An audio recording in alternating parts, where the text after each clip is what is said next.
headlines. Search and rescue operations are underway in Yunnan province, southwestern China, following a 6.1 magnitude earthquake that's taken the lives of more than 380 people and injured over 1,800 others. In the face of a fast-spreading Ebola outbreak in Africa, Korea steps up monitoring of those returning from trips to affected areas. Some Korean companies advise their workers not to visit parts of the region. And market caps show IT and electronics sectors are the new market leaders in Korea's industrial landscape. Hello and welcome to ARIRANG News. Happy Monday. Thanks for tuning in. We begin with the rising death toll from the devastating earthquake in southern China as rescue workers continue efforts to locate survivors. And for more, Paul E. is joining us from the News Center. Paul, what's the latest on the search operation? Well, with nearly 400 people now confirmed dead and almost 2,000 injured, Beijing has dispatched another 2,500 troops to aid the relief operation. The powerful quake struck China's southern Yunnan province on Sunday afternoon, but rescuers have since been fighting against torrential rains and landslides in order to save as many lives as possible. Our Shin Se-min has more. A massive rescue operation continues this Monday to find survivors of a strong quake that struck the densely populated city of Jiaotong in China a day earlier, toppling thousands of buildings and killing at least 380 people. So far, the number of injured stands over 1,800, but is likely to rise. The 6.1 magnitude earthquake had the deepest impact on Ludian, a county of some 449,000 people located in China's southwestern Jiaotong prefecture.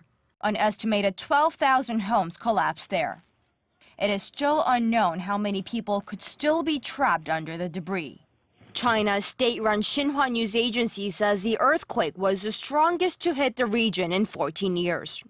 A major rescue and relief operation is underway with over 2,500 officers and soldiers dispatched to the worst-hit areas carrying tents, food, and excavating tools. The Red Cross Society of China has sent quilts and tents, while Red Cross branches in Hong Kong and Macau are also sending relief supplies. Chinese authorities scaled up their disaster response on Monday to the highest national level. Chinese President Xi Jinping ordered authorities to make all-out efforts to save lives, while Premier Li Keqiang ordered them to provide food, clothes, and temporary housing for those without shelter. The quake struck in a largely agricultural area that is prone to earthquakes. In 1970, a magnitude 7.7 quake in Yunnan killed at least 15,000 people. Shin Se-min, ARIRANG News. And moving on to the West African region, where international efforts are struggling to contain the worst Ebola outbreak on record. More than 700 people, Paul, have lost their lives to this deadly fever so far. Many fear it's spreading too fast to control. Well, officials from the World Health Organization are acknowledging the situation as a crisis, but insist that it's not too late to stop the outbreak. In response, the U.S. announced on Monday that it will be sending at least 50 health experts to West Africa. Meanwhile, the Korean government is also taking steps to make sure the virus stays outside its borders. Our Kwan So-ah has the details. Too fast to get under control. The Ebola outbreak in West Africa, already the deadliest in history, is spreading at a threatening speed in Guinea, Liberia, and Sierra Leone. The latest reports show more than 50 people were infected with the virus from July 28th to the 30th. International efforts to contain the virus have accelerated in recent days. African leaders and the World Health Organization are working hand in hand on a response plan, while the U.S. Centers for Disease Control and Prevention has announced it is sending at least 50 experts to the region in the next 30 days. This comes despite 2 American health workers contracting the virus while helping in the region. Dr. Kent Brandley, who contracted Ebola while treating infected patients in Liberia, was transported to the U.S. for treatment this past weekend. His condition is said to be improving. Another infected aid worker, Nancy Wrightball, is set to return to the U.S. on Tuesday. In Korea, the government held an emergency meeting this Monday to discuss the growing health crisis. There are around 170 Koreans living in the three countries affected the most. The health ministry has asked the Ministry of Foreign Affairs to delay the re-entry of Korean citizens traveling home from those affected areas if they show symptoms such as fever and nausea that could be related to the disease. All passengers arriving at Korea's airports are being strictly monitored for any signs as well.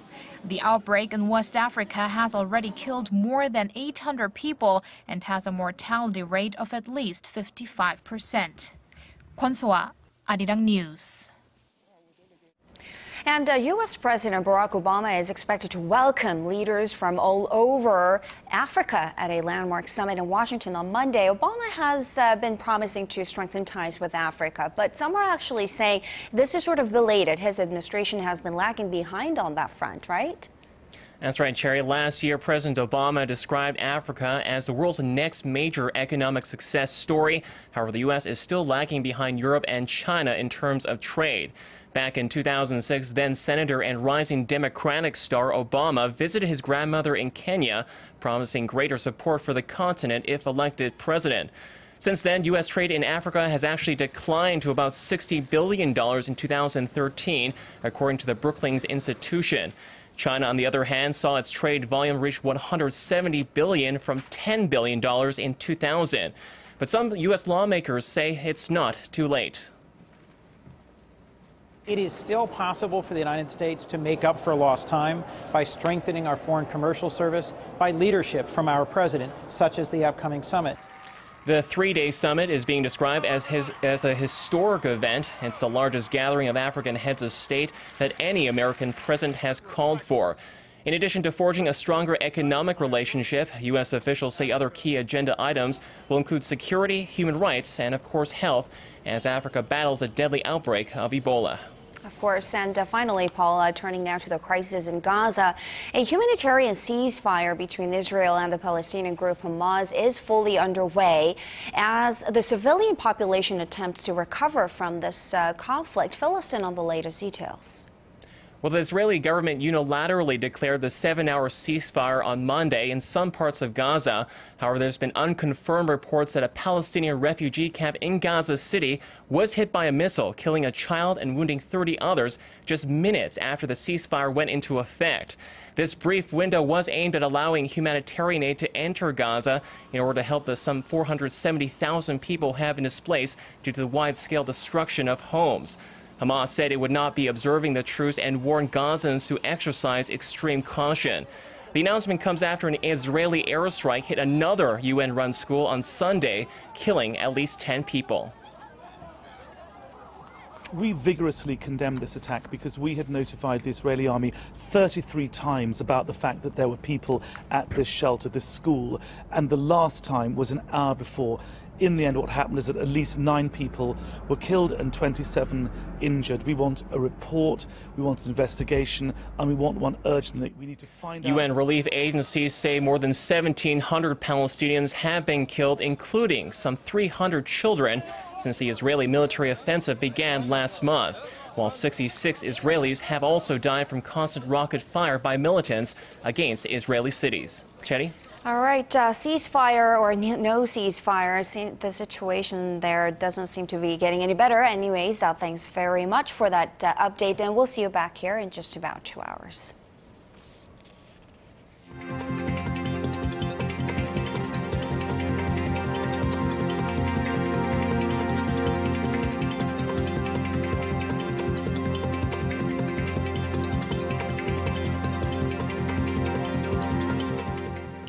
As you just saw, the Kospi closed up again today as investors are pinning their hopes on the new economic policy package. The index actually enjoyed its biggest rally in 3 years last week. But in this next report, we break it down and look at what makes up the Kospi's capitalization now. And we see a clear shift away from good old-fashioned manufacturing players here in Korea. Yoo-Rian tells us more.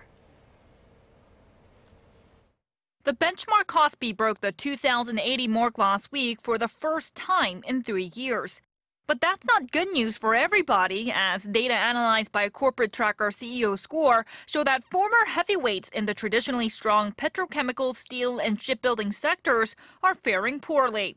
They used to be among the main building blocks of the Korean economy, but their market cap has slumped in the past 3 years. Market cap for IT companies, on the other hand, jumped by the biggest margins. Market superstars Samsung Electronics, which take up about 15% of overall market capitalization, rose by over 60% during the period. And the world's second biggest memory chip maker SK Hynix and Korea's leading online portal operator Naver Corporation both saw their market cap jump by over 100%. But the market value of POSCO, Korea's largest steel maker, shrank by nearly 27% during the period, while that of the world's biggest shipbuilder Hyundai Heavy Industries dwindled by over 60%. This has naturally led to a shift in the proportion of market cap by each industry. While the IT, automobile, petrochemicals, and shipbuilding and steel each took up a similar share of the Kospi market cap back in 2011, the market cap is now mainly led by the IT sector, which accounts for more than a quarter of the overall market. Companies in the petrochemical business saw market cap shrink by over half to 6%. Yurian, ARIRANG News. While the Korean government is focused on reflating the Korean economy, many seem to agree that there needs to be fundamental and structural reforms to set the groundwork for long-term growth here in Korea. Our Hwang Jae spoke to one of them, Tom Byrne, a senior VP of Moody's East Asia. The aggressive fiscal policies of Korea's new economic team will get consumers spending again and help build confidence in business over the short term, says Tom Byrne, a senior analyst at credit rating agency Moody's. He questions, however, whether they will bring about the fundamental changes needed to pull the economy out of its low-growth rut. Over the long run, I would think that other aspects of the policy package would be more important. In particular, the new economic team's focus on economic innovation, such as reducing the debt level of public institutions. There's also regulatory reform, I think, is important over the long run, particularly, a regime that is predictable, less burdensome. Regarding government measures to tax corporate cash reserves, Byrne said carrots are better than sticks when it comes to policies. They know that they would get a higher return on a productive investment than they would just by sitting on cash balances. While the new set of economic stimulus comes amid concerns that the Korean economy might follow in the footsteps of Japan's 20 years of lost growth, Byrne says Korea is not the only country suffering from the slow growth trap. I think just about every economy is facing the prospects that growth will be slower now than it was before the global financial crisis. About concerns that loosening home loan restrictions could worsen the nation's household debt problem, Byrne believes they aren't warranted for now. Hwang Jae, ARIRANG News. Korea continues to be the country with the largest income gap between men and women among OECD countries. Korea's gender income gap in 2012 stood at 37%, the highest among 11 countries whose figures were compiled. That means Korean women are paid only 63% of what males earn on average. Korea has remained top of the list for 13 straight years from 2000, with the gap only narrowing by 3 percentage points over the cited period. By country, Japan came second with this gender wage gap of 27%, followed by the US, Canada, and the United Kingdom. The remaining 23 OECD members have yet to compile their figures.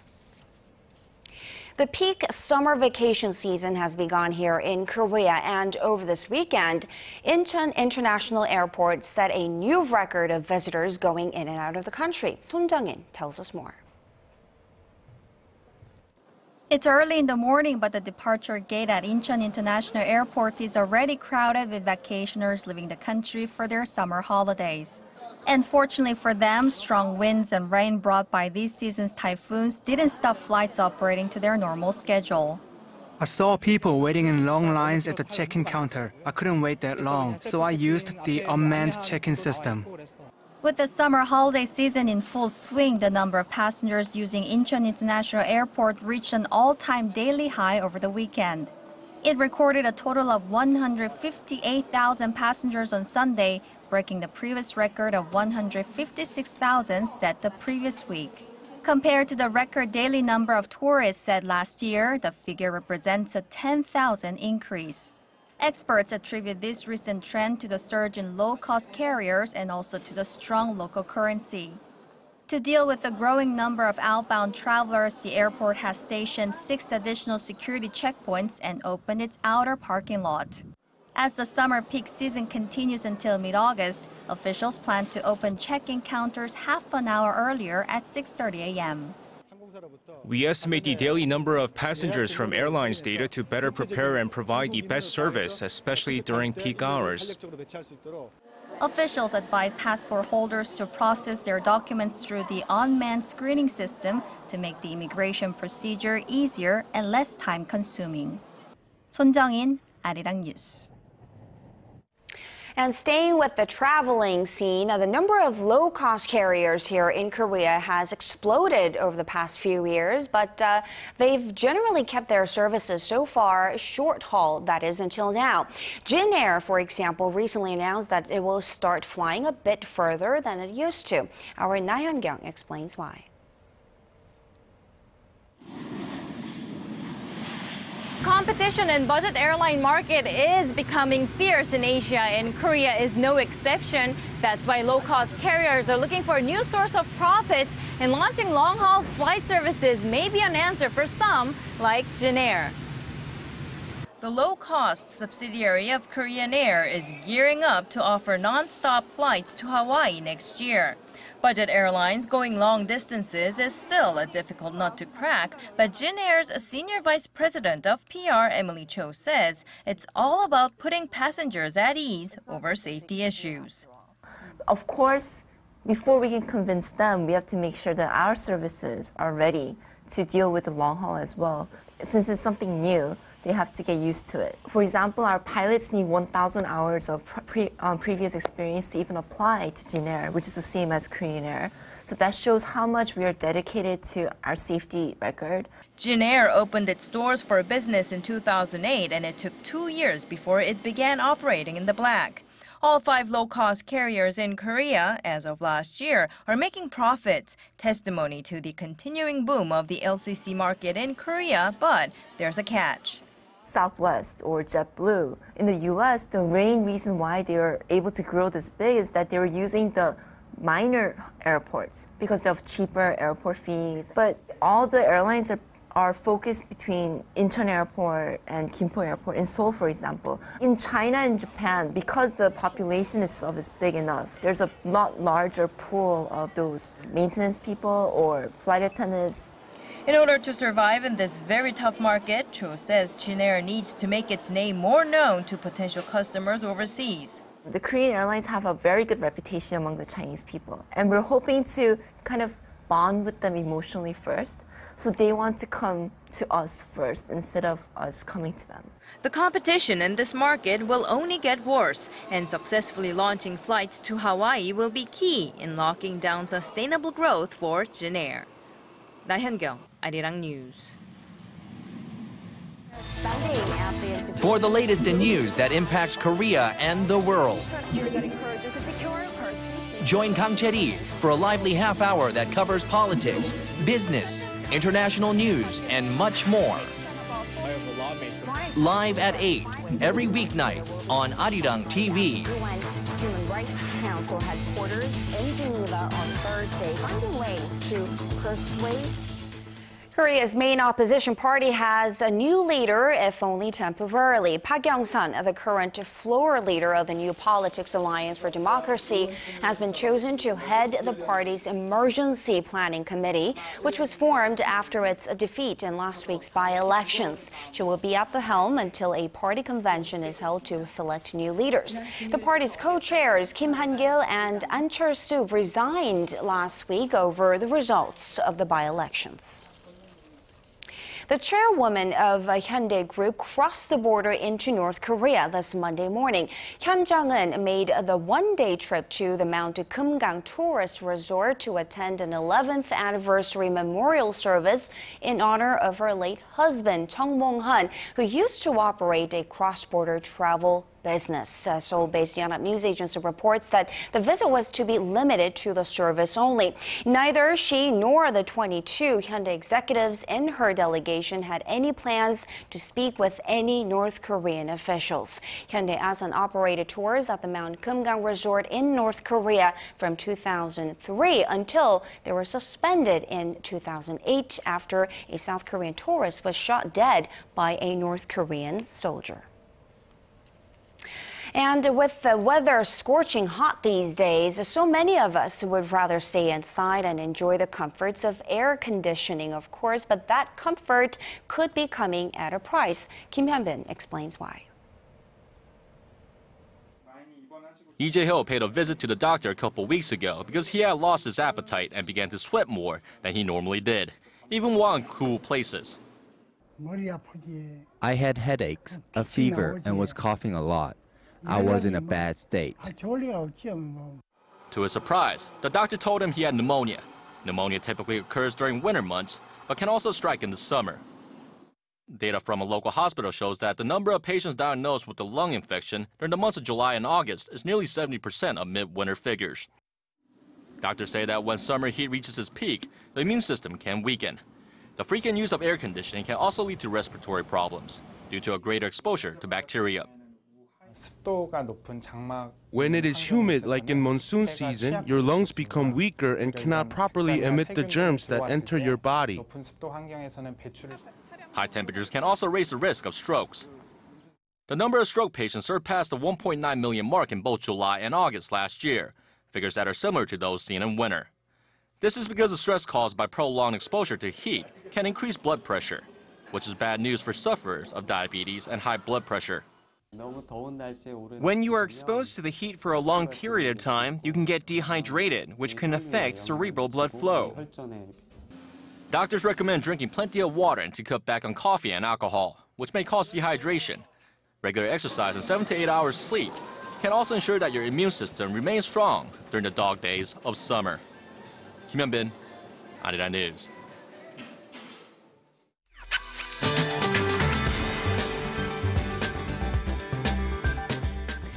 Korea has just begun recovering from Typhoon Nakri, but it seems like the peninsula only has a few days until another one makes landfall. Typhoon Halong, currently near the Philippines, is moving in and could hit Korea's southern island of Jeju by this weekend. Kim Min-ji reports. Packing strong winds of over 50 meters per second, Super Typhoon Halong is making its way toward the Korean peninsula and is expected to be the strongest typhoon so far this year. The storm, named after a tourist destination in Vietnam, began forming in late July and is currently positioned near the Philippines. The storm is expected to reach Japan's Okinawa by this Friday, and Korea's southern island of Jeju is likely to fall in its path by this weekend. The typhoon can change its path depending on the contraction or expansion of high pressure in the North Pacific Ocean. By looking at the barometer, the storm will likely affect the peninsula this weekend. Although it has been moving slowly, the typhoon has intensified along the way. If and when it hits Korea, the damage is expected to be significant.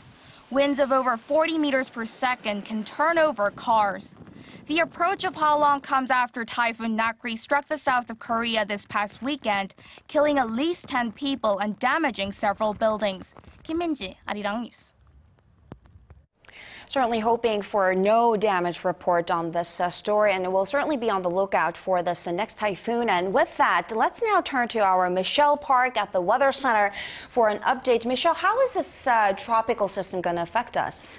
Well, like we just heard, Typhoon Halong is on the path to hit near Okinawa, Japan this Friday and will indirectly impact southern parts of the Korea's peninsula by this weekend.